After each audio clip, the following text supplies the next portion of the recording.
চট্টগ্রামে police super Babul আক্তারের স্ত্রী মাহমুদা মিতু হত্যায় অংশ নেয়া ৭ জনই পেশাদার অপরাধী, যাদের সবার বিরুদ্ধে একাধিক মামলা আছে।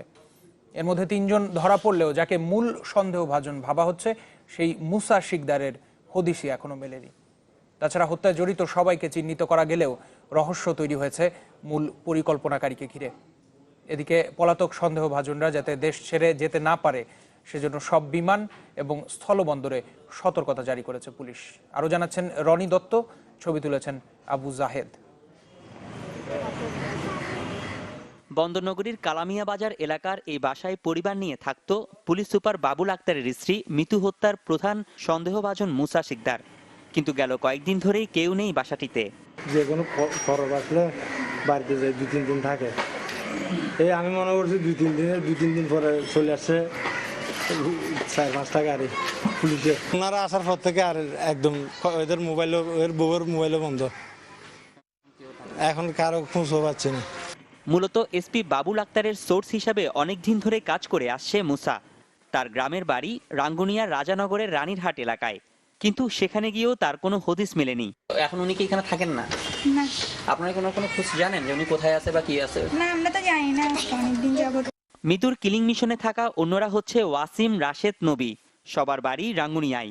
এলাকায় যাদের পরিচিতি এক একজন দুর্ধর্ষ সন্ত্রাসী হিসেবে, আছে হত্যাসহ একাধিক মামলাও। ওয়াসিমের মতন একজন খারাপ ছেলে আমার মনে আর লাঙ্গুনিয়াতে নাই, সবসময় উপর অস্ত্র ছিল। সন্ত্রাসীর কাছে জিম্মি আজকে অনেকদিন ধরে, আমরা সন্ধ্যা পর বের হতে ভয় পাই।